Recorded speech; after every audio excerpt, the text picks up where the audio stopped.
PO-3261, Cube of Many Metals. Description Overview.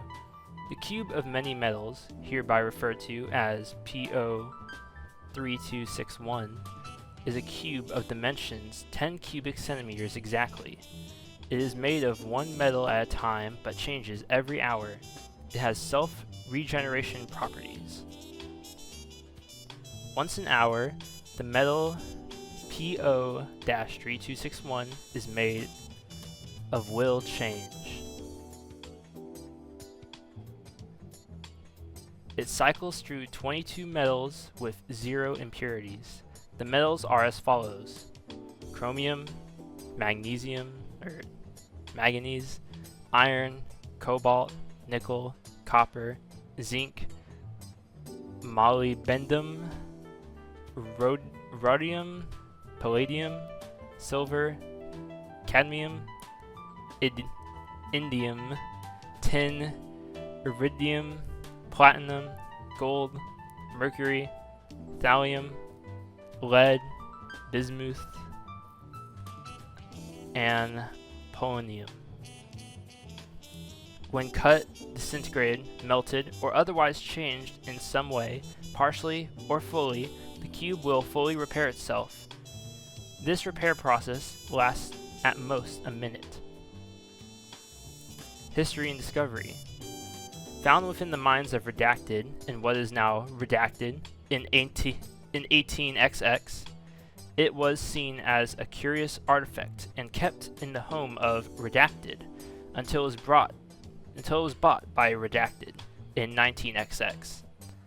Afterwards, it was bought by the Unilateralis in an auction. Is that how you say it? Unilateralis? I've never actually... Unilateralis. Alright. Containment and testing. Containment. PO-3261 is kept in a box in a storage center, Redacted, and only taken out for experimentation. It is currently being considered whether to use chunks of PO-3261 as material for future product. Experiments. Alright, experiment log 01. The cube of many metals was given a shallow cut on one side. It was regenerated within seconds. The cube of many metals was then given a large cut on one side. This was regenerated within 10 seconds. The cube of many metals was cut once on each side. It was regenerated within seconds. Approval was not given for bisecting the cube of many metals at this time. Experiment log 02. The cube of many metals was heated on one side until melting. After melting for a few seconds, the heating was stopped. The cube of many metals cooled rapidly, and the pool of melted metal shifted back into itself. Experiment log 03. The cube of many metals was put in front of Redacted, and half of it was designated as the target. The designated half was disintegrated after Redacted was turned on. A few seconds after, the disintegrated half reappeared over the course of 30 seconds. Experiment log 4. The cube of many metals was cut in half. Both halves recombined shortly after. The cube of many metals was cut in half and then moved apart 10 meters. Both halves flew towards each other rapidly and recombined. Redacted's hand was injured as it was in the way of the cube of many metals flight. Experiment log 5. The cube of many metals had a small chunk removed and relocated to Redacted via Redacted light years away. The small chunk, now referred as PO-3261-A, did not recombine with the cube of many metals. The cube of many metals quickly regenerated itself. Addendums. Addendum 1. Due to its lack of anomalous hazards, the Cube of Many Metals is only kept in a storage center in Redacted. Addendum 2. Despite turning into mercury, which is liquid at room temperature, it retains its cubic shape. Addendum 3. The minimum range at which the Cube of Many Metals recombines with chunks of itself instead of regenerating is unknown. Further experimentation is needed. It's weird, isn't it? Alright, here we go. NO8732, the Merga drive. Nicknamed the Merga drive, which is documented as NO8732-01, is an item of great power. There are many stories and tales spread across numerous worlds about this great power, in which we have documented a small collection of the most possible accounts of it, which typically occur mostly on versions of Earth, unsurprisingly. The Merga drive is a loose concept and has appeared in multiple locations at once. However, it is typically associated by its orb appearance, which is then fused into a victim, causing a singular stone embedded in skin or appended. It can be tracked by its unit of radiating energy and its particular frequency. The Merga drive appears to anyone in desperate need in return for granting the user any power it desires to attain its ultimate goal in the price of a Faustian deal, typically inflicting the various but not limited to symptoms like growths and deformities, random gems/orbs appearing across the skin, loss of self, and a multitude of other effects. History and recovery. The anomaly has appeared in multiple sites at various times and remains as powerful artifact, but also a temporal one that defies all attempts to capture. However, by manipulating and isolating an empty universe, you can contain it depending on the quality of capturing the target and range. Up to 1 second to 30 months, which means frequently recaptured. It was first discovered by a tribe that claimed they are related to Trito, and is a fragment of a beast before human civilization was founded. However, the latest user is a man known as Super Ultra Hero Man, but we are documenting him as NO873243, or Super Nick. History. I'm not even going to bother reading the dates. Blah blah blah was an important epoch in the development of Earth in which the remnant of the Eastern Roman Empire coalescing to the Ottoman Turks, causing the long-lasting empire to fall with a dying whimper. However, in his last moments, in which Constantine the 11th of the Palaiologos dynasty, in which his final act of desperation with divine inspiration found a relic belonging to Pythagoras, in which activated the Merga drive, causing it to fuse with his body to turn into stone, however granted him the power of being immortal and trapped in a mental creation. Until it is the right time to finally destroy the Turks, he is being preserved by the Spanish organization on a secret Caribbean island by his later descendants. Currently, a man named Super Ultra Hero Man is the current user and /or gold user of our database, in which he is located in voice untold and protects it against bad guys and to save cats.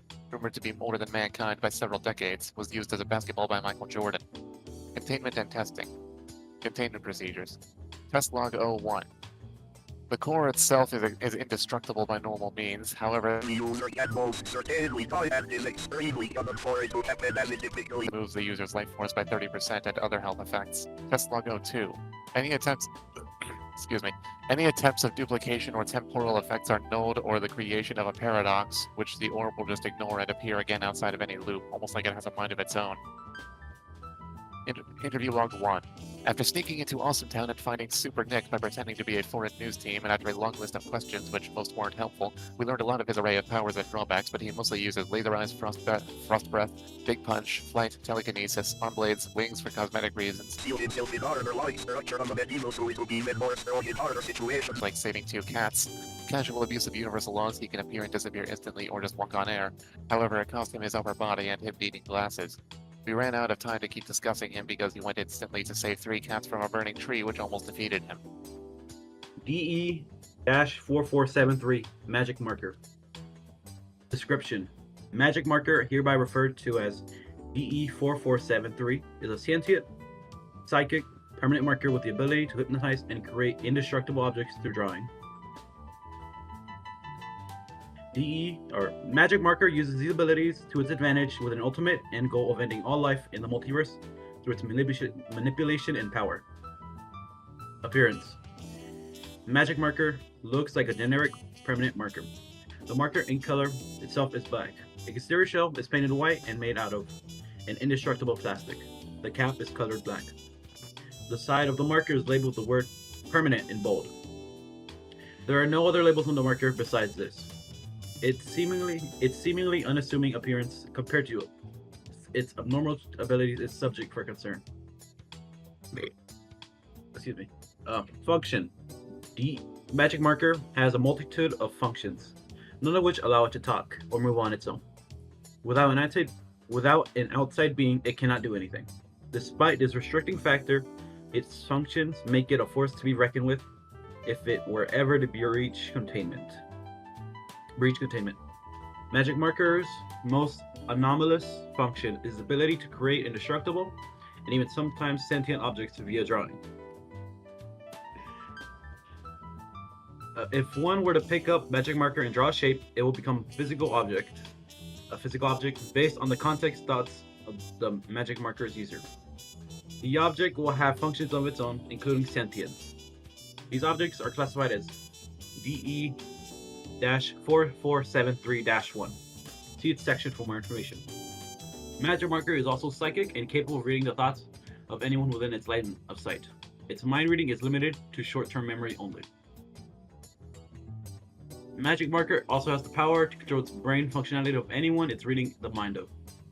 This is determined to be its most dangerous aspect, as testing found it can control hive minds such as the Shroomminati. Subjects under control of magic marker can be used as a way for magic marker to communicate with the world. The personality and ideologies of magic marker, combined with its powerful abilities, classifies it as a divine level threat. Its motives are psychopathic in nature. Testing has found it to use many manipulation tactics in an attempt to free itself from containment. Its history is damning its true capability. While it has never expressed its objective or purpose even discreetly, it's believed that magic marker wants to destroy the entire multiverse. Magic marker -1, the drawings. Magic marker -1 is the collective name for the objects produced by magic marker. These objects look like whatever the user of magic marker draws with it. Magic marker's anatomy consists of a black indestructible shell around an organic material. The organic material biologically has no consistency in structure or function beyond being flesh. The shell of magic marker cannot be destroyed through kinetic force, heat, radiation, or any other ordinary means of destruction. However, magic marker -1 can do so through means of redacted. Magic marker -1 can move and think for itself. The motivations of magic marker -1 appear to be determined by magic marker -1 can only interact with the world through blunt force, but this force is strong enough to decimate bedrock. Just a few of magic marker -1 is enough to destroy entire planets. History and discovery. During routine surveillance of the multiverse, Team Redacted found extreme levels of destruction in the universe. Redacted. Shroomminati agents were dispatched to scope the scene where they came across magic marker -1. Magic marker was found soon after. When first recovered, it did not disclose its abilities in any way. Magic marker was brought back to Redacted. Under the assumption it was an object used to create magic marker -1. The moment it arrived, it finally started to use its mind control. Emergency protocol Redacted immediately initiated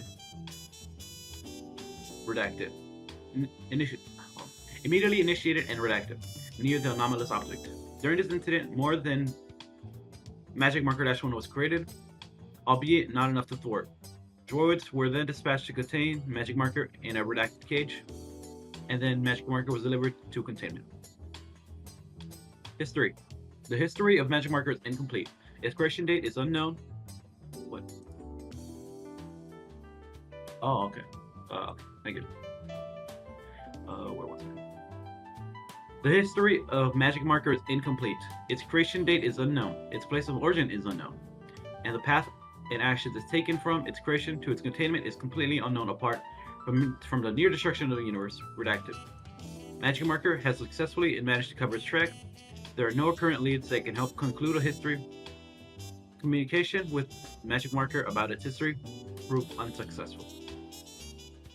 However, based on a universe documentation records and the path of destruction caused by drawings, a possible place of origin, at least with this universe, could conclude be a star system redacted. This star system was completely erased, including its star. According to records, this star system had one planet with intelligent life. It's theorized with little evidence that this species either somehow created a Magic Marker or brought it from another universe. Containment and testing. Magic Marker is locked inside a specialized chamber at Shrimani Research Facility, redacted. Its cell walls are composed of redacted. Approximately 0.5 miles thick. The cell itself is several miles away from the main facility, including the researchers and guards of Magic Marker.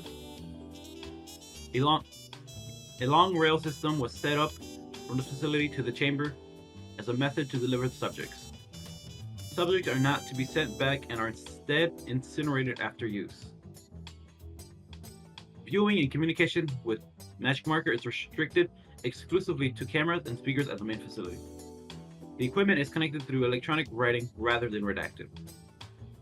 All subjects being delivered to the chamber of Magic Marker must be completely restrained. Magic Marker itself is simply placed on the table and restrained with cuffs bolted down. Testing with Magic Marker is highly regulated. The first initial test to diagnose its mind reading capabilities and to possibly communicate with it. This test, a subject disconnected from the Shrimani was placed into the restraints of a rail car and sent to the chamber of Magic Marker. The subject was advised to not say a single word and to not move. In the following transmission, Researcher B is the only one communicating into the microphone connected to Magic Marker's chamber. Note that Magic Marker is speaking through the subject.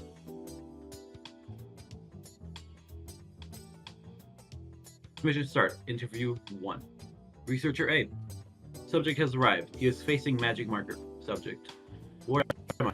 Researcher B. Who are you? Subject. My name is. Researcher B. Who are you? Subject. Who are you? Researcher B. I asked you first. Subject. I forgot my name. Where am I? May you please release me? Researcher B. Listen. We know you aren't who you think we think you are. Subject. What do you mean?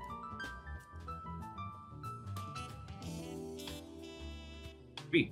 You're that marker, aren't you? The one on the table. Subject. That makes no sense. Why would I be the marker?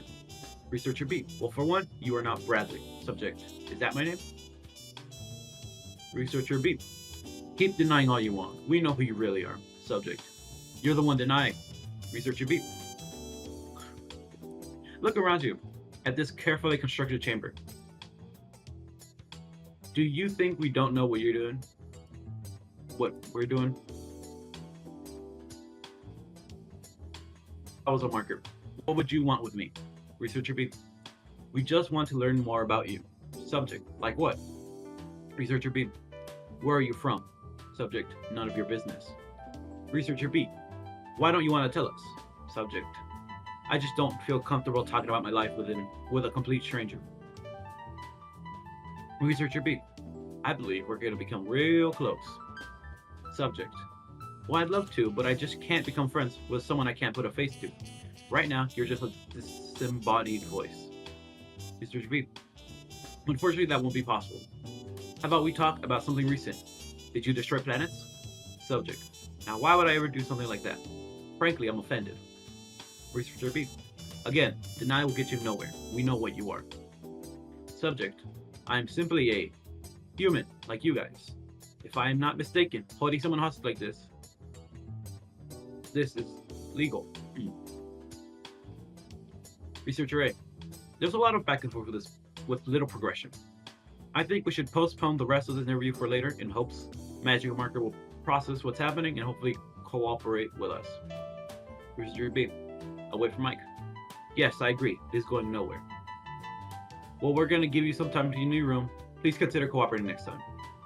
Researcher A. Incinerating subject. Transmission end.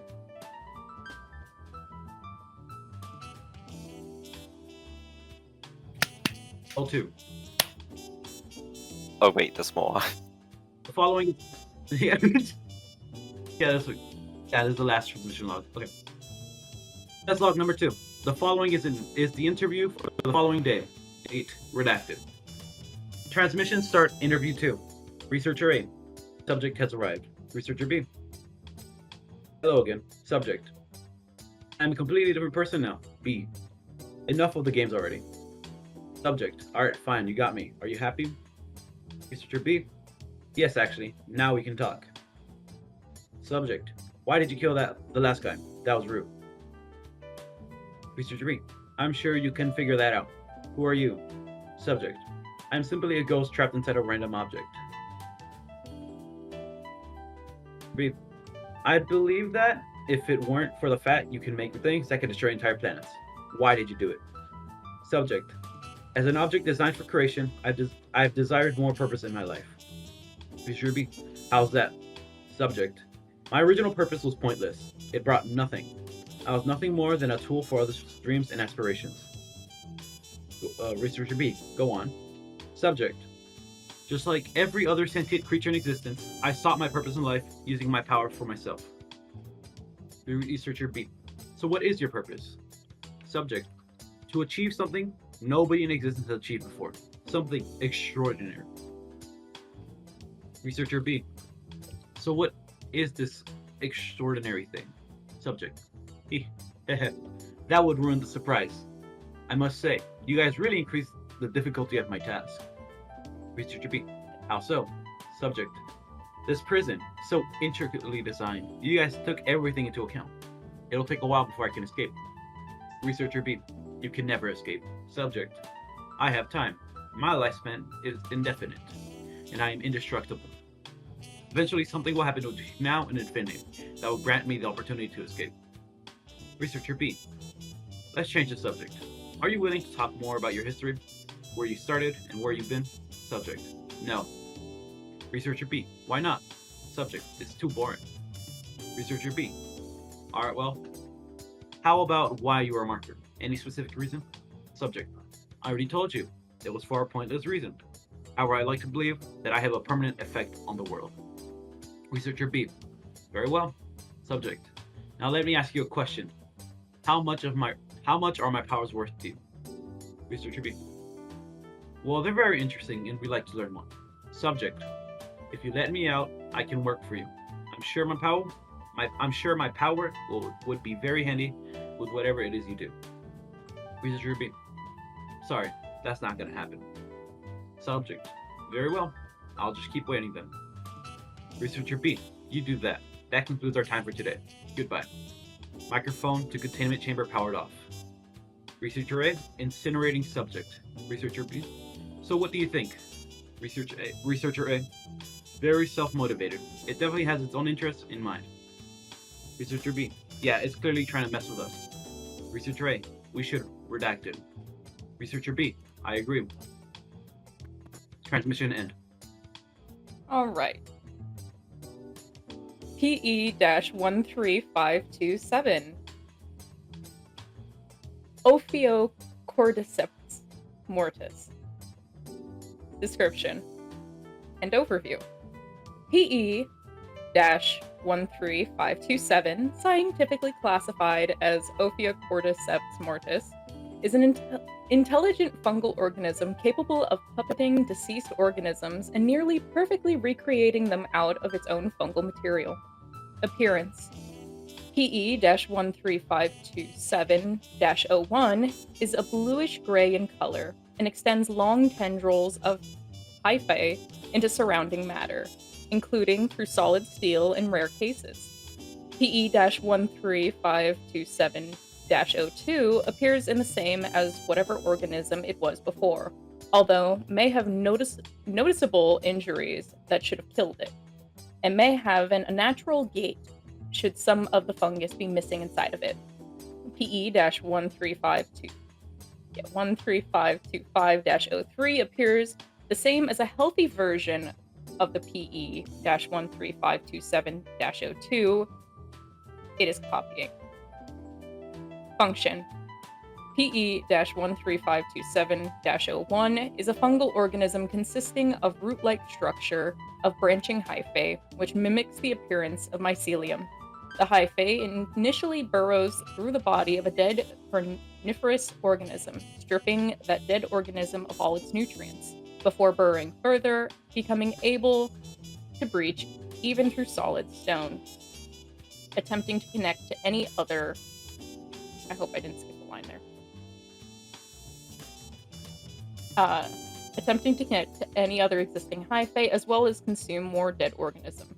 This hyphae can also connect to the mycelia of other fungal organisms for an unknown purpose. Once reaching a further stage of maturity, after a time span of 1 to 2 months, PE-135201 retrofits its hyphae to mimic the function of that of a brain, alongside its intended purpose of spreading. This new artificial nervous system of PE-13522701 is used to store any information it can collect, creating instances of PE-1352703, as well as devise new strategies for finding sustenance.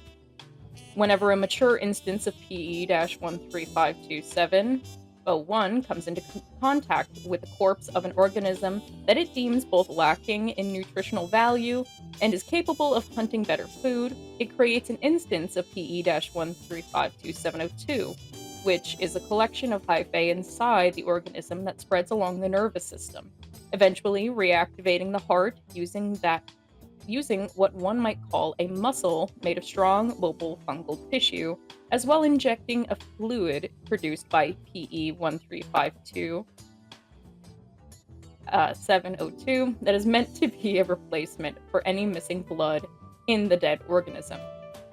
PE-1352701 is also capable of interacting with the neurons of other organisms, meaning that any information that an organism might have had is sent into the instance of PE-1352701 and stored. The instance of PE-1352702, once having collected all possible information and restoring all systems within the formerly dead organism to functioning, is separated from PE-1352701 to increase the performance of PE-1352702 in hunting and combat. Any prey that PE-1352702 slays is brought back to PE-1352701, and nutrients are shared between the two organisms. The data of the organism is collected by PE-1352702, stored inside of PE-1352701, is often used to replicate the organism out of fungal material once the carcass of the organism being used by PE-1352702 becomes no longer functional. Based on laboratory reproductions of instances of PE-1352703, these instances are entirely unaware of the fact that they are composed strictly of fungus, and the instance will assert that it is the original organism, being able to recall as much information as whatever data PE-1352702 could pull out of the original organism. Instances of PE-1352702 and PE-1352703 are known to start their own colonies of Ophiocordyceps mortiralis, after typically migrating a distance greater than 500 kilometers. History and discovery. Recovery. Discovered on Earth in universe 1.9999, year 750 A3. Initially, the Earth was thought to be your average 1.1 to 1.9999 world, but that was disproven when an apparent human had gotten into a car wreck in front of the HUNT. Agent dispatched to the universe, severing off its head, revealing that beneath the skin there was a wealth of fungus. Further observation of the planet revealed that every living organism on the planet was an instance of PE-13527002, or O3.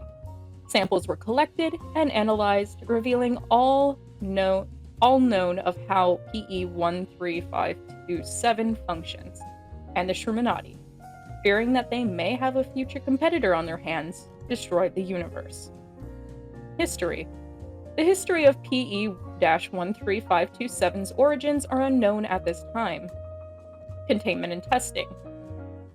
Test log 01, pseudocerebral measurements.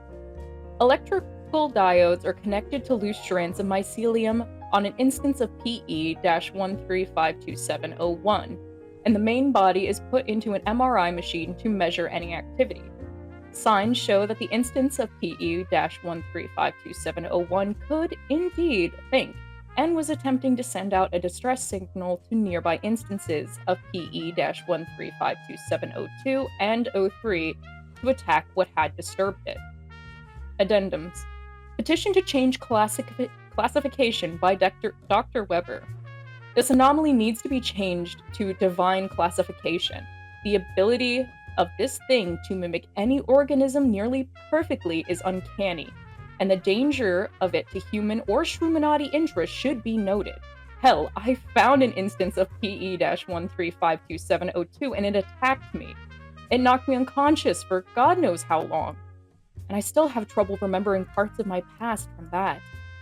If this thing managed to infiltrate the Shruminati network, or worse yet, the Shruminati biomass, it would be a horror to think what happened.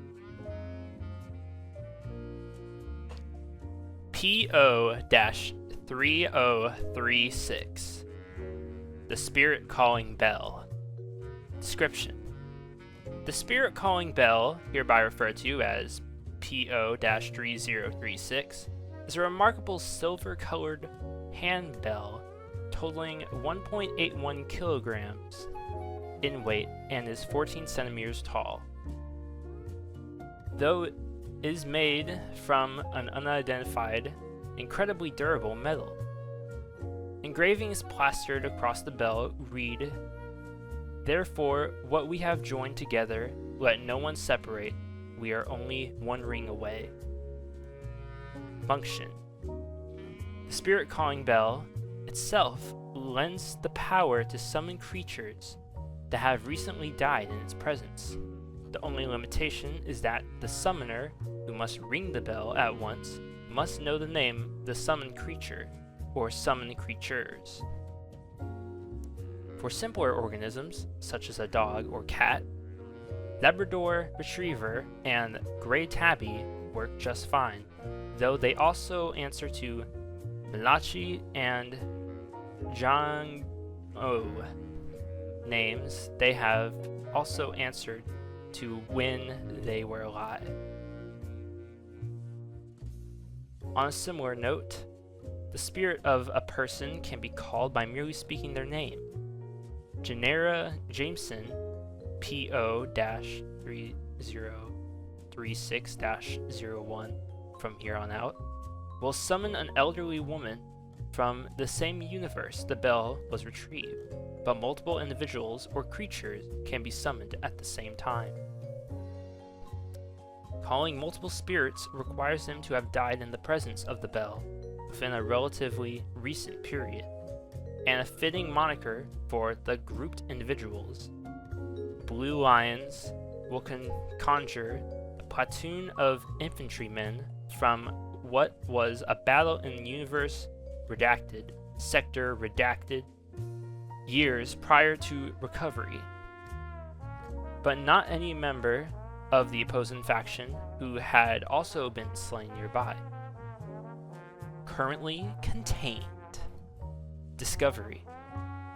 The Spirit Calling Bell was first discovered in Universe Redacted, Sector Redacted, retrieved from a young adult who says the relic had been passed down for generations until it landed to him.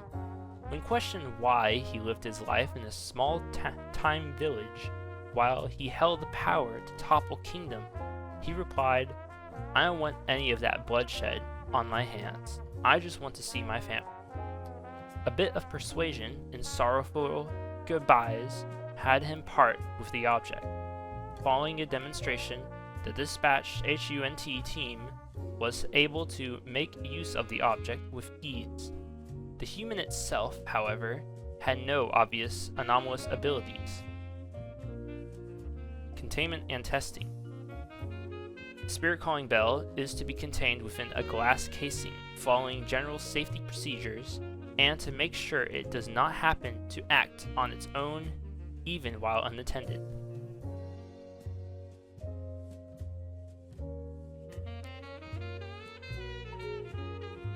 Test PO-30361. Tests are ran including the limit of a group of creatures, which seems to be 76. Group creatures can't be called individually, and adding a group of the same name seems to overwrite the previous one. The parrot test is ran, urging them to repeat several phrases before they are rendered unto the bell, where they repeat the same phrases and do not acknowledge new ones. Combat is ran, including spirit-on-spirit action. They are only as good as they were in life. A mamba bought in secreted poison from its fangs, and when milked, it ran out. It seems someone has to visualize a spirit before they can summon it. A member of the dispatched hunt force can summon Generia Jameson, as they were privy to photos and imagery. But Subject H could not, regardless of witnessing the spirit, but could conjure several animals perfectly fine. Generia Jameson was, or is not currently, very capable of combat. Interview Log 1, featuring Kylan Jameson. The two dispatched members were undercover, so as to not draw attention. The audio begins with Agent Redacted and Agent Redacted knocking on the door of Kylan's home, which he answers. Morning. Are you Kylan? Yes? Who are you two? Sorry, I'm Redacted. This is my partner Redacted. We're members of the Magistry and happened upon a curious entry. Both agents flash their very real identification. Kylan buys it. We were here to ask about the spirit calling bell, was it? May we come in? Of course. Just what about though? For 15 minutes, it's a bit of back and forth between the agents, Kylan and the bell's history. Is there any particular reason you're merely holding on to the bell like this? You could be king, you know. I don't care for it, all that. I'd have to do unspeakable things. It lets me see my family again, and that's all that matters. But it's not really them, is it? Kylan looks to the floor, somber and confirming their suspicions. Let's take it off your hands. We can make sure no one takes advantage of it again, and you'll get to move on. Kylan glanced up, serious. Promise me no one will get their hands on this thing again, and that you'll take care of them for me. Promise. And SO-1137. The Holy Blade Excalibur. Description. Overview. Excalibur, hereby referred to as SO-1137, is the greatest of all weapons. Though it visually takes the simplest form of sword, attempts at structural analysis reveal it is not a three-dimensional construct, but rather would require a minimum of 7 dimensions to accurately model. While alone, it is rather inert. It has the capacity to spontaneously transmit itself between universes, with what appears to be some kind of semblance of intent, and uses its ability to scour the multiverse for a human capable of matching its unknown criteria. Colloquially, the one to own Excalibur at any given point in time is referred to as the Arthurian, based on the earliest traceable user's name but is hereby referred to as SO-1137-1. This chosen wielder, Excalibur has the ability to cleave through anything. It is brought against with 0 resistance alongside an array of other anomalous attributes, while also amplifying the physical ability of the user. The degree of amplification here is what makes it the greatest weapon, as the chosen wielder also becomes anomalous once they wield the blade for the first time, and is automatically brought up to the level of strength necessary for victory in any confrontation. This, paired with the fact that the Arthurian appears to be always the most optimal choice in terms of mentality and location to achieve the objectives of Excalibur, are what truly gives it the greatest potential to irreversibly alter our status quo. All experiments attempting to utilize the power of Excalibur for our own purposes have failed, as it is impossible for anyone or anything but the Arthurian to lift the weapon, and so Excalibur transmits itself across the multiverse if the current Arthurian is killed.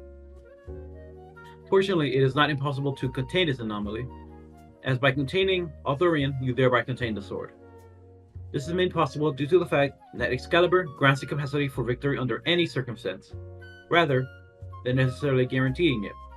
This means that Arthurian is more vulnerable after having newly acquired Excalibur, prior to gaining experience in using it.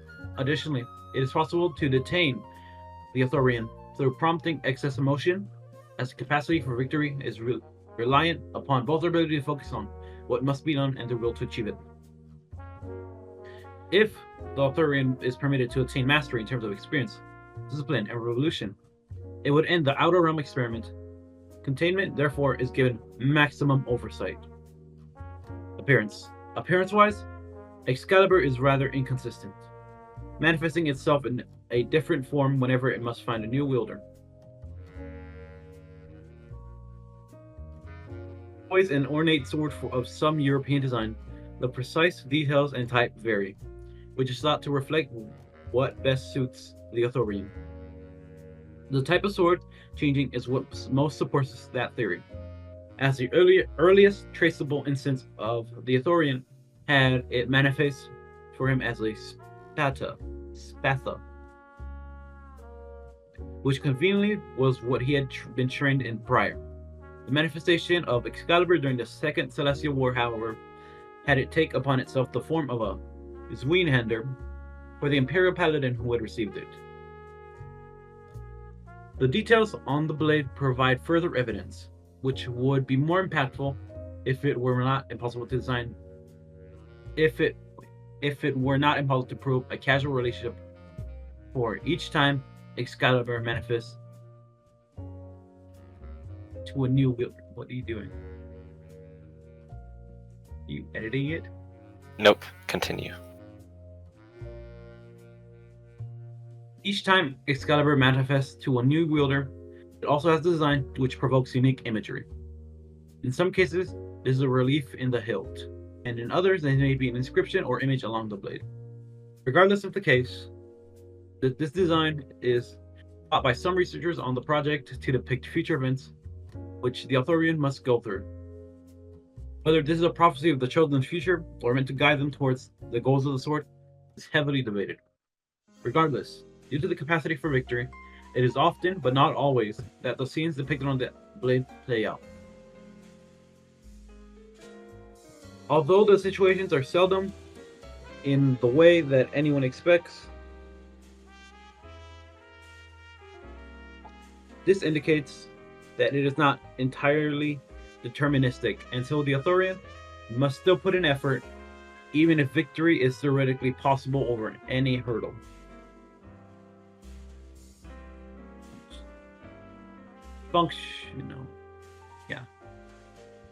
Function.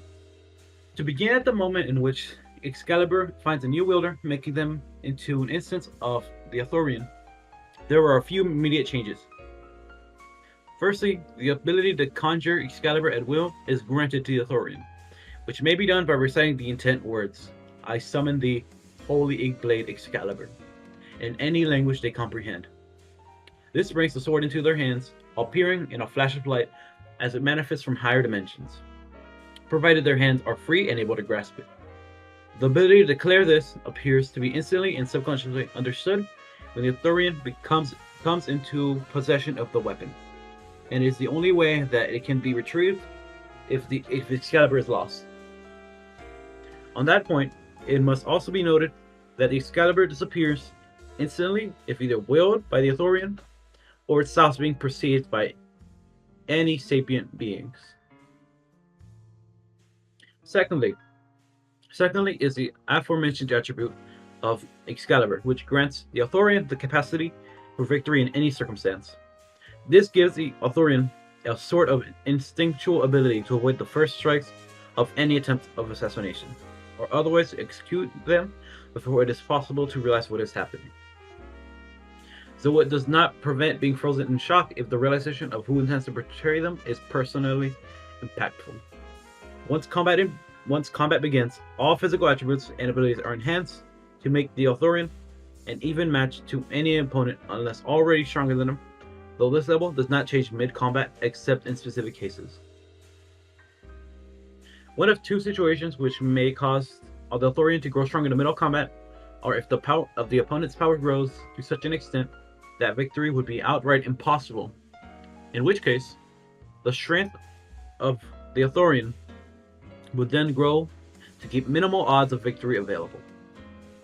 The other would be if another foe were to enter combat, in which case the strength of the Arthurian would then grow to meet the baseline it would have been set to, had each enemy been present at the start of combat. This attribute remains in effect even without the sword having been conjured. Though while the criteria that Excalibur uses to determine the exact level of power to give are unknown, and there seems to be infinite potential, the capacity for victory seems to assume that the Arthurian is utilizing the sword itself. Finally, there is one last ability which the Excalibur grants to its wielder. This is the ability to remain steady until the body has received a mortal blow to the brain or heart. Consciousness remains fully functional regardless of how much blood loss the Arthurian suffers. And wounds that would typically disable the mechanical function of a body, such as torn muscles, anomalies do not prevent movement of the body part. In addition to the above, the body of the Arthurian is able to regenerate from any wound which is not mortal in the way described above, which usually takes no more than a month. This greatly enhanced ability comes with a drawback that prevents the majority of those who have historically had this ability from using it. However, as it does not block out pain, in fact, the mere desire for the pain to end causes the ability to become inert, if thought for even a singular passing moment. So it is not permanently disabled, returning after the Arthurian either gets back to safety or regains consciousness, depending on how grievous the outcome of the battle was. Triggering the eternal doubt to neutralize his ability is perhaps the most important thing to keep in mind when attempting to contain Excalibur. At this point, it is now possible to discuss the other traits of Excalibur itself. While the most impactful anomalous attribute of Excalibur is the impact it has on the chosen wielder, it also has a variety of more minor abilities, although still each incredibly useful. The first of these is that it cannot be moved by anyone it has not elected to allow to do so, yet alone be used by them. If this is attempted, it acts as a completely immovable object with respect to the local system it is part of, typically being the planet it is on. This is in spite of the fact that all analyses indicate it weighs as much as a typical steel sort of a design would. Further attempts at material analysis bring attention to the potency of Excalibur as a weapon, which must not be overlooked. As at least 7 spatial dimensions are necessary to even begin to produce theoretical models of its physical construction. The way in which it is made notable as interacting with higher dimension gives it the apparent ability to cleave through anything it is brought against without any resistance. This works similar to how a 3-dimensional would effortlessly punch through the side of an infinitely thin 2-dimensional target, should they come at it from any side. In addition to the fact that Excalibur is able to cut through any material effortlessly, the ability to interact with higher dimensions also allows the blade to take alternate routes to the target, not bound by visible directions of attack. This makes the Ophiocordyceps capable of cutting down opponents far beyond their typical measure, and to draw the blade across a massive length in nearly an instant, as to inflict far deeper fissures than would otherwise be possible upon the target.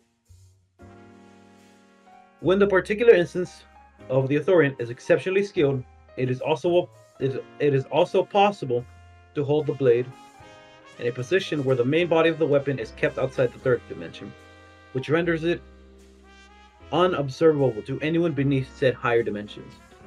The technique of utilizing Excalibur in such a way is referred to as a dimensional bypass. In addition to above, the Ophiocordyceps is capable of what is dubbed realm ripping. This technique is also incredibly difficult and mastered by less than a tenth of all instances of the Ophiocordyceps. To use it, an instance of the Ophiocordyceps must aim a strike very precisely as to cut the universal membrane and create a rift between 2 points in space. These rifts allow for transport between 2 points in space, regardless of distance, and remain stable for a controllable duration. Though making larger and long-lasting ones are harder, testing also shows that it is theoretically possible for this ability to break the realm threshold, permitting the Ophiocordyceps to access the multiverse. Based on the depth of damage received by the universal membrane after repeated use. Fortunately, this is rather unlikely, as it is based on the ability for the Ophiocordyceps to scale in power, rather than being in a matter of talent to raise it to such a level. To access the multiverse, it is likely that an instance of the Ophiocordyceps would need to be facing a high-end divine class threat.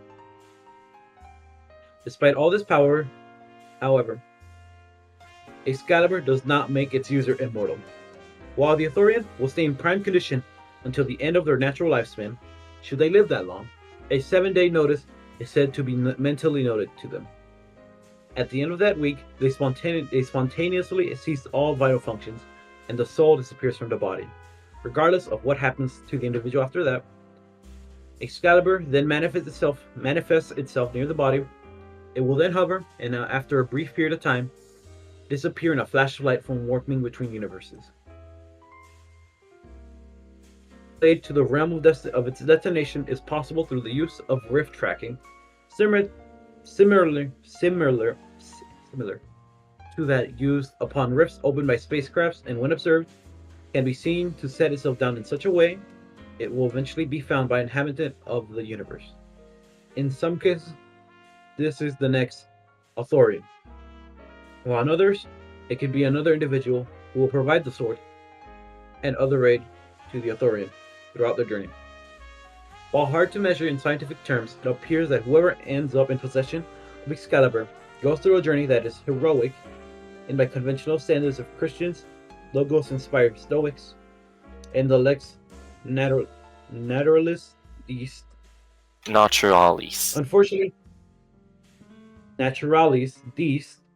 Unfortunately, beyond a theoretical tie to the convergence force, the function as to how Excalibur is capable of knowing the outcome of its wielder it chooses are unknown.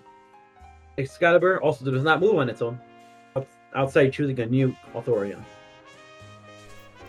History and discovery. Recovery. The following is an abridged summary of events involving Excalibur in the Second Celestial War. For more details, request security clearance and read The Second Celestial War, Fate Rewritten. The story of Excalibur within the Outer Realm experiment begins in Universe O.2162.0, which has recently been aligned with the Infernal Convergence Field. 8 years into the Long War, the First Ascension Republic managed to land Legio IV Cruciata on Cruciata is correct. the surface of an herb world in Sector 12, which the greater demon Jelly Poniberos was terrorizing. The sector relief operation had seemed to be going well for Legionnaires, as they managed to successfully build their fort on the planet's surface, but unfortunately for them, it turned out to be a trap. The Infernal Horde secretly kept the majority of their forces hidden on the planet, putting up only a token effort to resist the Legion's landing, solely to make it look genuine. Once the Legion finished setting up their base and got the majority of their units grounded, the Horde quickly re-established orbital superiority, destroying any ships that remained in orbit and preventing reinforcements. The goal of the plan was to separate and destroy Legion with attrition, because the true cross fragment the Legion had brought with them made it impossible for the demonic leader to manifest with an astronomical unit. If this scheme were successful, the plan would be that swarms of Hellspawn would wear down the fortress and destroy the relics as to further the long-term goals of their faction.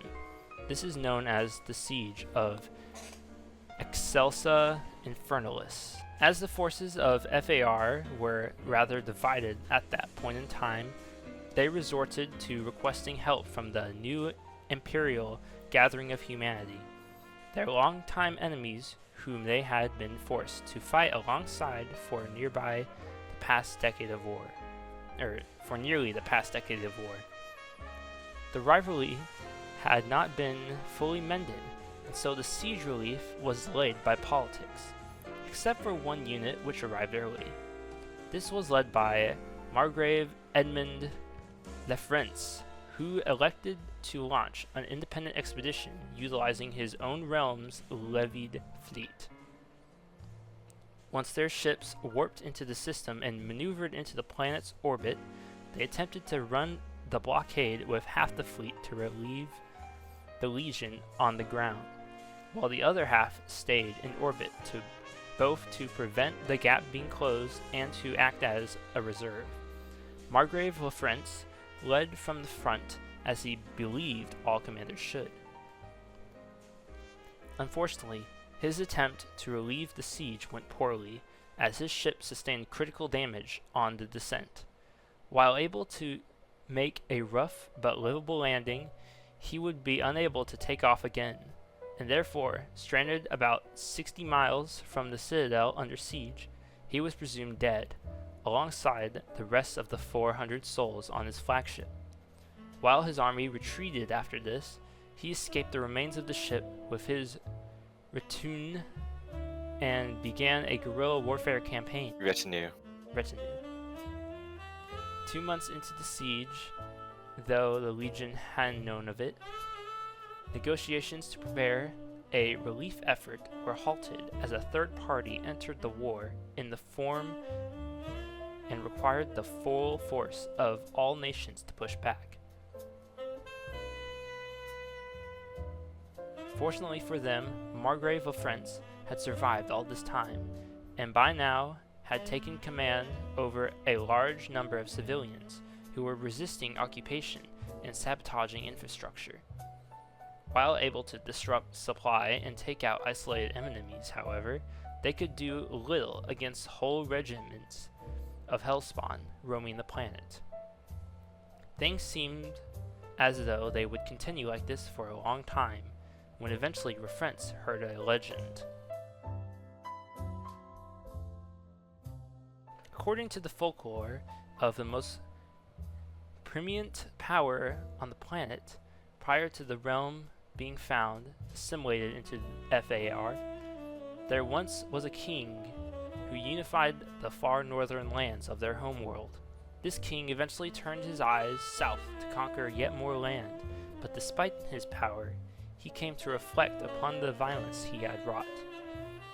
They say that this was due to conversation with a philosopher who had, upon hearing that his grand army had begun its march towards his home, elected to sit alone in the center of the road, where he would then ask to speak privately with their leader. The authenticity of that was often doubted, but one way or another, the king elected to abdicate power and left to live a life of solitude. The end of this tale concludes as he thrust his sword into a stone and declared it never be removed, unless the one to do so understands why it was placed there.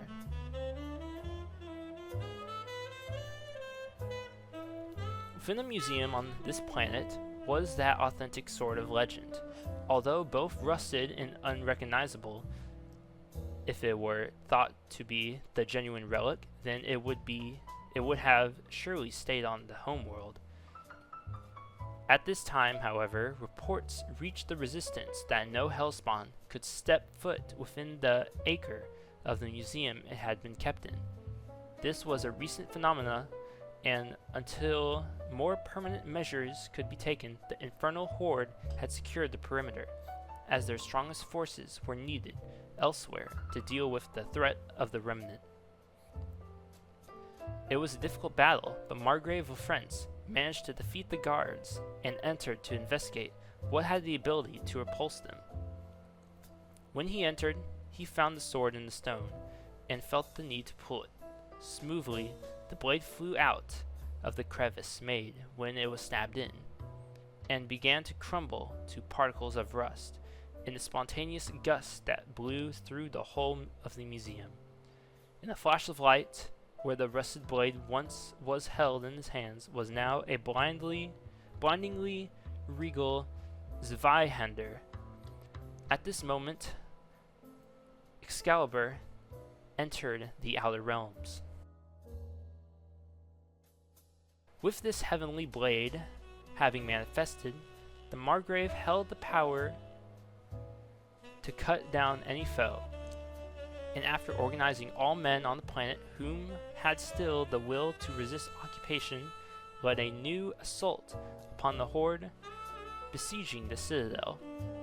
After this, he was hailed as a hero, and fought too many battles against both the demonic front and the realm of remnants to list within a brief abridged history.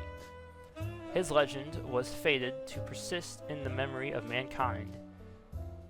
When near the end of his life, an uprising against the crown NIGH had come to him and asked for him to seize the throne, knowing he had the strength and renown to do so. He declined the authority. That was a noble choice, but made him susceptible when a squad of Hunt operatives arrived and made an offer on behalf of the Unilateralists to take and contain the blade from him, such that the power would never be abused, or so we thought. I know, it's a hard word to say. Unilateralists. No. Unilateralis. Oh, unilateralis. It's like Alice at the end. Yeah, you need that A, but otherwise you are close. Alright. He rejected this offer, as well, saying that, though may be important to set down the blade, and I shall willingly do so, should I ever falter in will, it would be a crime to position it such that none may ever wield the sword. While it can threaten many in the wrong hands, one who is worthy can do much good. And so I believe, rather than to toss it away, it is instead more dignified that we instead ensure that it is passed to a proper successor. Celestial power is a gift not to be regulated to an addict and left in a box. This unfortunately meant that the extreme measures were necessary. After our operative's departure and 6 months of observation for safety, he was tracked on one of his multiversal expeditions. During the voyage, he was abducted through tracking his position and generating a multiversal rift around his fleet using a mass transit array. To transport him into a realm which is inaccessible without the true warp formula. Once there, his fleet was in orbit around a barren world with a livable atmosphere due to our terraforming, but zero resources. The ships were hacked in that same instant, causing them to begin to deorbit. He and his men utilized their escape pods, landing safely but becoming stranded. This planet was henceforth designated the containment facility for Excalibur alone, after the extermination of his retinue.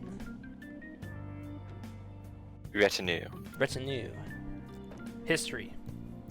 The bulk of known history for Excalibur dates back to late in the 4th century of the Second Age, as traces of the anomaly's spatial disorientation became indistinguishable from the background ripples when looking any earlier than that. As there have been many users, most of whom have similar stories, it is deemed unnecessary to document all of them in this briefing document. That said, the first to wield Excalibur was a man named Arthur Pendragon, who reportedly was given the sword by a caster named Merlin. This was in a time of great need, as the isle he lived on was in a very chaotic state after the Roman Empire in their realm withdrew from the area. There were many invasions abroad, where people desired to travel to and pillage the now unprotected lands. Utilizing the anomaly, Arthur Pendragon became more commonly known as King Arthur, who was able to reestablish order within the region and became seen as the ideal king. By the end of his lifetime, in fact, Britannia came to overshadow Rome itself. By the end of the 5th century after his death, Britannia had come to rule over the majority of the western and northern parts of the continent. At the time the universe was found, they were still unified, albeit owning only Britannia and Gaul. Due to this, their history was easy to find in museums. As the terminology of current wielder became disliked by researchers, the term Arthurian took hold as title for any instance of SO-1137-1. After the research expedition returned, derived as is easily seen from King Arthur's name. Finally, in regard to how Excalibur came to be, we have little information. Supposedly, it dates back to the First Celestial War, and was bestowed upon early humans by the Archangel Michael. As swords had not yet been invented in any universe we have found to date, we are certain as to what form it would have taken to the primitive people of the time. Additionally, this does not provide any answer as to how it was made, only being how it entered our universe. Containment and testing. Containment. SO-1137 is to be contained through tracking its location upon death of any SO-1137-1 and observing it until a new one is chosen. After this is done, they are to be observed for an extra 6 months, during which there should be an attempt to both optimize the capture procedures with intel gathered on the specific case, as well as to understand their destiny in the context of the sword having an intent in choosing them. If their fate is not problematic for the continuation of the Outer Realm experiment, then they should be permitted to fulfill it prior to containment, as to avoid convergence flare from contesting it directly. Once suitable time has been given for both intel gathering and SO-1137-1 to fulfill their fate, they are then to be transferred to Universe 0.21624 using a mass transit array, before being dropped on the world serving as their containment facility. It is important to isolate SO-1137-1, and so any followers they might have are to be exterminated with whatever measures seem appropriate based on intel gathered in the first step. As one example, Edmund Lefrenz was with his retinue. I can't do French. When contained. Retinue. When contained. And they were exterminated using a selective bioweapon tuned to his own genetic sequence. When capturing SO-1137-1, it is important to transport the target by surprise. While they will gain knowledge that they are being attacked due to their intrinsic immunity, it still takes time to process how to best react to a scenario, and that time allows for the abduction of most. As not all of them have the same life experiences, it is possible for them to evade this. If they have paid special attention to their realm-ripping abilities, abnormal cases unfortunately must be dealt with using unique measures on a case-by-case basis. Fortunately, due to the nature of how wielders are selected, there is zero risk of SO-1137-1 performing self-termination prior to their expected expiration date. It would be out of character for such individuals. This means that, so long as they are provided with basic needs, the process of containment will only need to be repeated once per human lifespan. For that reason, SO-1137-1 is to be provided with food and water on a regular basis, to be delivered by drone. To prevent an early demise and risky recontainment, medical aid is also provided as needed. As for general observation methods, one automated battle station is to be kept in orbit and kept permanently cloaked. It is to have no interior space that one could stand in, even if they should reach it, and should have one graph module for communication, without even processing the ability to generate rifts any larger than are needed to send radio signals through. This then is to observe SO-1137-1 through standard procedures and relay a constant stream of information to its respective office in Site Omega-2. Care should be taken to prevent SO-1137-1 from ever gaining details on who or what is observing them, and no sapient life aside from SO-1137-1 is permitted to be on the planet without it being approved by the director. Test Log 01 Objectives. The 01 series of tests is intended to examine the basic properties of SO-1137, both in terms of its material properties and how it changes its user. In further depth then can be seen in events that are naturally occurring. Test Log 01-1, March 10th, 58A3. After the isolation of SO-1137-1, he was provoked into conjuring SO-1137 by introducing a third stage instance of the Violence Man, hereby referred to as NE-122. The fight was observed with a swarm of drones, each outfitted with the widest array of scientific instruments possible. After 10 hours, and NE-114 growing to its 7th stage, SO-1137-1 defeated his foe. The regenerative power of NE-122 allowed for an extended fight, providing time for analysis. The increased abilities of NE-122 at each stage allowed observing changes in power. This fight showed that the initial scaling of SO-1137-1 can be increased mid-combat, but does not do so until a certain threshold has been met through criteria, though criteria are uncertain. This was seen in the fact that SO-1137-1 gained a sudden boost in strength, vitality, and reaction time upon any -122 entering Stage 5. That said, the damage drawn by the blade itself remained constant, cutting through any -122 as though there was nothing in its way regardless of the phase any -122 was in. Analysis of data received during the fight does not seem to reveal the full picture as to what SO-1137 is like from a material and structural standpoint, but it does confirm the theory that it was a weapon which interacts with higher dimensions. Test log 01-2, January 6, 58A3.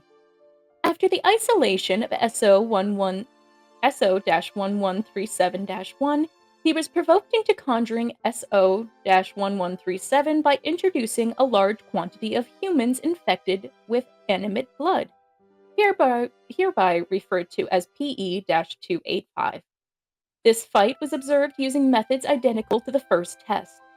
SO-1137-1 was able to defeat the entire horde after 24 minutes. The antidote was kept on standby as required for the director to approve the experiment, but was not necessary. The fact that instances of PE-285 act as a swarm tests the scaling against many opponents. The infectious characteristics of the blood provided an exhibit of resistance to other anomalies. At the beginning of the fight, only half of the swarms made contact, and SO-1137-1 was shown to be able to cut through approximately 30 of reanimated corpses at once through using a dimensional bypass cut. Once the second half of the swarms made contact, SO-1137-1 grew to be stronger and could draw SO-1137 across a larger area, cutting down about 50 at a time. Many scratches were received, but no transformations were noted, even after SO-1137 was set down on the ground and disappeared. This indicates that the vitality bolstering provides some resistance against other anomalous abilities, at least in the realm of diseases. Test log 01-3, September 20th, 82A3. Great care was taken in moving SO-1137-1 to a separate universe for this experiment, finding a similarly barren planet. 7 realm crawlers, hereby referred to as PE-468, were released into the immediate vicinity and injected with 20 grams of ectoflight, henium, to incite a berserker state. The purpose of this was to ensure they fought, rather than simply warping away. It took 38 minutes for SO-1137-1 to defeat them. This universe was chosen due to its arcane coalescence field, to test the usage of arcana. The spiritual manipulation of PE-4868 is to test the agility of SO-1137-1 and incite realm ripping. This particular instance of SO-1137-1 was experienced as a caster in realms in which the arcane force is amongst the other forces in physics. When facing strong opponents as to scale quite highly, this test revealed that the output of destructive and utility spells appeared to be multiplied similarly to physical abilities. In addition to this, SO-1137-1 was forced to use realm ripping to open spatial rifts of his own, as to follow instances of PE-468 when they attempted their usual hit-and-run tactics. Finally, SO-1137-1 notably seemed to show little signs of radiation poisoning despite the fight entering space, and although suffering from the vacuum and lack of oxygen, was able to survive it. It seems plausible that, if facing a strong enough opponent, then survival in space would be entirely feasible. The plasma breath of these worms was able to inflict a heavy damage to SO-1137-1, but notably was not lethal, indicating elemental resistance increases in general. Test Log 02 Objectives. The O2 series of tests is intended to examine whether it is possible for SO-1137-1 to be utilized by other individuals or machines. Furthermore, whether it is possible to replicate the effects of it to any practical degree. Test Log 02-1, September 22nd, 82A3. In order to first test whether others can use SO-1137, it must first be summoned by SO-1137-1, and they must then be disarmed. This is a difficult process, as it has been observed prior to any containment that the weapon vanishes as soon as it ceases to be perceived. Furthermore, there is an intrinsic difficulty in disarming any opponent who aims to cut you down.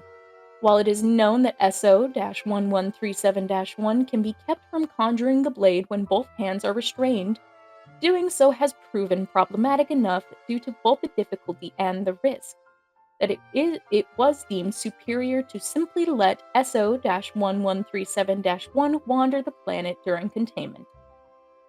It seems as though getting hands upon the sword would be an incredibly difficult task, when researcher Dormsum came up with an idea. It was as simple as marching 100 human test subjects into the containment world after rigging up with explosive implants at the base of the skull and holding them hostage. SO-1137-1 begrudgingly complied to drop the blade. Unfortunately, the legends had proven true, as anyone attempting to pick it up failed. SO-1137 is an immovable object, even with heavy machinery. An erasure blade was brought against the weapon, as to see if it were possible to damage the blade or move it by destroying the ground surrounding it, to an interesting result. While neither appeared harm, they did repulse one another, showcasing one form of weaponry which can clash with it without being destroyed. Test Log 02-2, July 7th, 122A3. Following the previous test, seeing as it was found impossible to use SO-1137 for ourselves, prototypes for a Fox Excalibur were prepared using what we know. This is done in hopes of developing countermeasures, or a countermeasure, should an instance of SO-1137-1 ever either escape or attain the ability to use SO-1137 to its fullest. Unfortunately, we have been unable to fully replicate the functionality of SO-1137, but the operation was not wrapped up without bearing any fruits. In terms of replicating the sword, the dimensional bypass aspect of its mode of attack was the simplest. It was still difficult, as the bodies of powerful extra-dimensional entities were necessary to shape into this, which necessitated sending HUNT operatives on many suicidal expeditions into the realm of remnants. Furthermore, as creating a weapon in such a way led to it being intrinsically.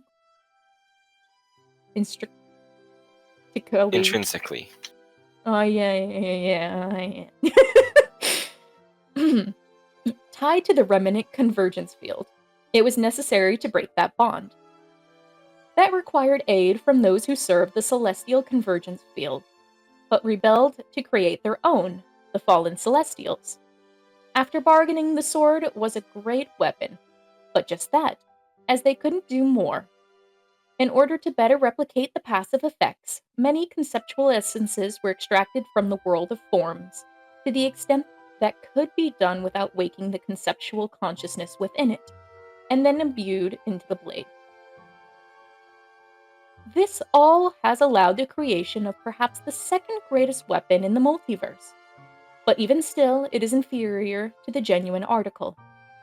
This is in part because it has relied upon the zeitgeist of the multiverse due to having drawn power from the world of forms, as opposed to what appears to be an objective truth in the case of SO1137. This has led to unpredictable and rapidly changing variations in power. And unlike SO-1137, the Fox Excalibur most definitely has an upper limit. Furthermore, the means through which it was made were dangerous, limiting how long it can safely be used for. The Remnant's curse could take effect at any point. The 6 sponsors had a heavy price, and the world of forms stirs whenever it is used. For that reason, it is to be kept almost as securely as the anomaly was built as a countermeasure against, and be used only should an instance of SO-1137-1 threaten the integrity of the Outer Realm experiment. This plan took risks with 3 of the greatest threats in the multiverse. What was authorized once under the notion that if an anomaly such as SO-1137 exists and has a very real potential to bring the end of the Outer Realm experiment, then it was worth even this. In order to choose a wielder for Fox Excalibur, the regular HUNT recruitment is sifted through for the individuals with the greatest potential, and separated into rigorous training regimens, which are to be narrowed down until the best individual is found. They are then to undergo every enhancement available, and put through simulators until it is necessary that they fight. This is to be done every 5 years, as to ensure a worthy successor is available should the first pick be terminated. For any reasons that might arise, whomever is set to wield Fox Excalibur, if it is needed, is given the title of the countermeasure. Interview log 01 background. Initially, this was intended to be the 4th experiment in the 01 series tests, in order to seek an upper limit. This began by calling forth the fallen celestial archdemon Beelzebub, with intent to negotiate a deal in exchange for the combat data by having him face SO-1137-1. Much to the surprise of all scientists in the room, however, immediately reprimanded everyone in the vicinity and firmly rejected the idea of fighting outright. This was repeated even after he was offered a much larger payment, as he seemingly showed fear towards the anomaly. Unfortunately, however, this meeting was able to be restructured into a constructive conversation about the weapon's history. A transcript of the conversation is as followed. Interview log 01, October 5th, 82A3. Beal. To think you'd dare request that I enter such a realm. Humans, tell me why I shouldn't flay you this instant. I'm listening. Everyone remained stunned for several seconds. Talk. Researcher Winthrop is spontaneously skinned, just like Beelzebub has said he would be, despite the archdemon having not moved an inch. This gets some of us to snap out of it. Researcher Kala. We told you. We were told to offer you payment. Researcher Dormson.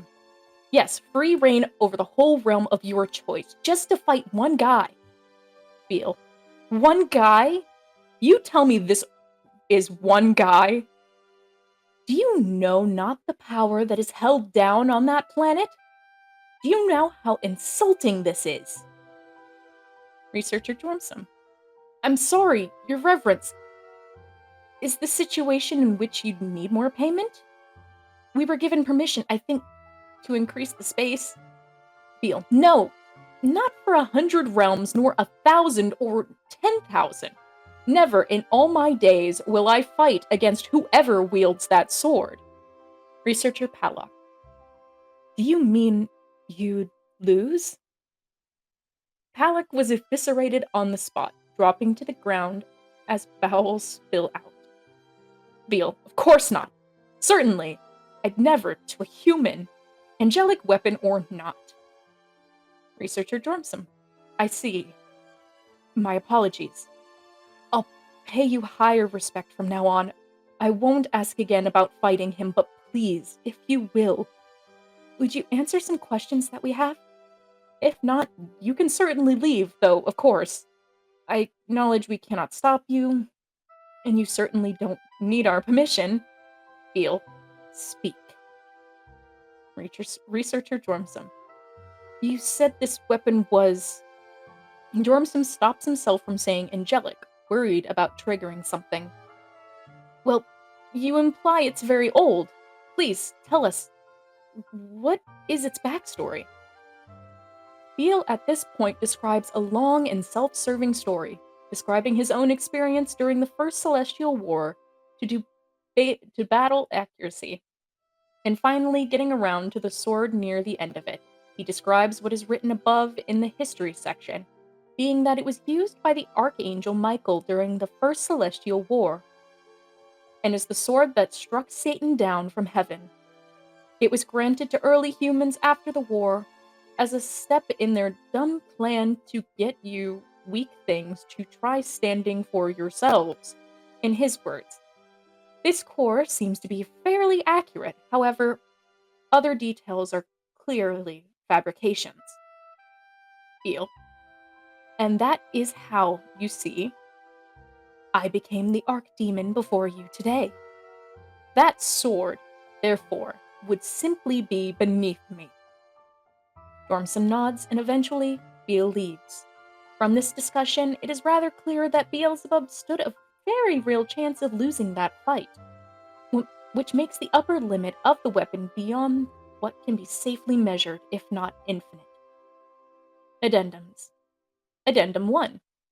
The man with 5 guns, PE-883, was suggested as an opponent during the 01 series tests. This was rejected by the director, due to the fact that he is a singular entity, and would be unable to be returned to the Outer Realm experiment without first wiping his memory. Additionally, this was deemed to pose too massive a risk due to the potentially infinite scaling. Addendum 2. One of the early methods which was suggested for incapacitating SO-1137-1 was to make use of the extra potent air fresheners, known also as NO-1293.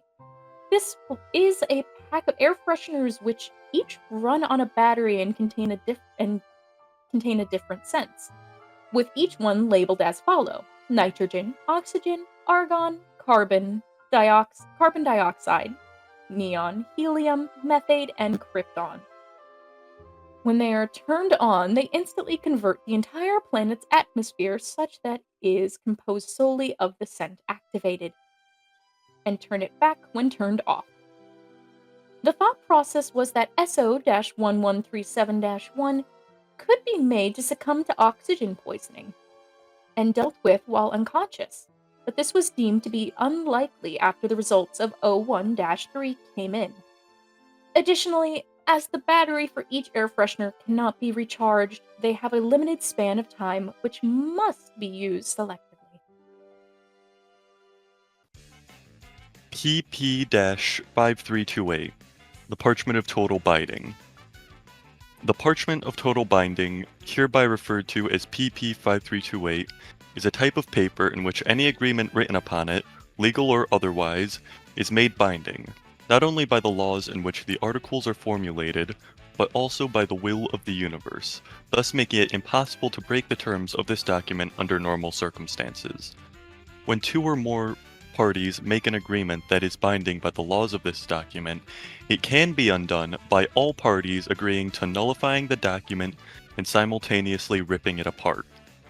This parchment is not very dangerous unless it is in the hands of a lawyer that knows how to make loopholes to abuse the power of the document. Appearance. PP-5328 appears to be a normal piece of paper. If the paper used by the society is found in is different from its existing appearance, for example, papyrus in ancient Egypt, it would change to match such an appearance. Final note. The next page of this document is an instance of PP-5328, and as such, anything written on it is subject to the rules and mystical properties of PP-5328. This document is authorized by KIWI Cat and Robert O. King. And if we take a moment here to, what the heck did I do? There we go. To check the fine print. Give it a moment. And then we can zoom in on it.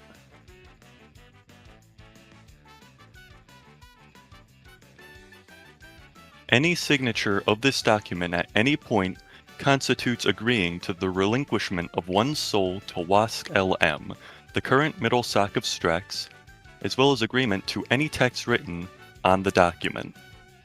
And as you can see here, here is KIWI Cat and Robert O. King's signature. Wask Froggy 5328 Luigi Mario.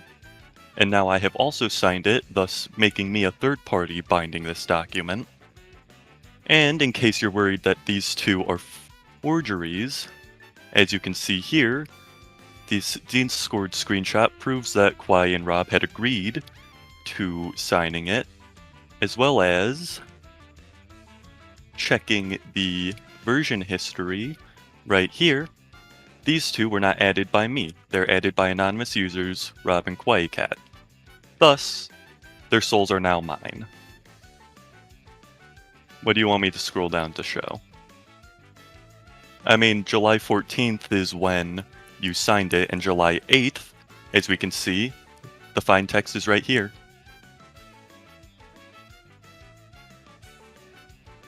Go back to Sunday. Yeah. If you think there was text you added and that I deleted, there wasn't. I did check for that, but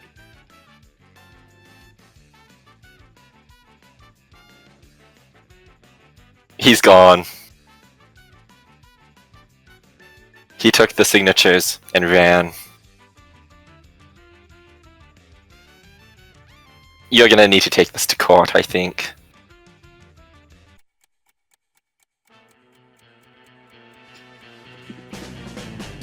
wow. Start saying "whoa," somebody. Whoa, whoa, whoa, whoa.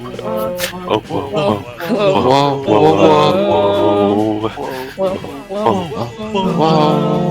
Whoa, whoa, whoa, whoa,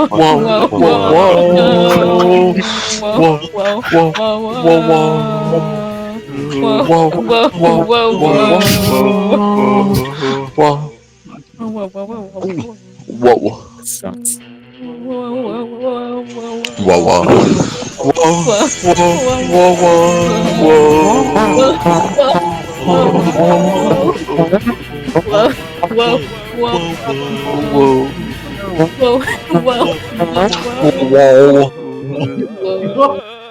I'd rather do the Cleveland show song.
Action!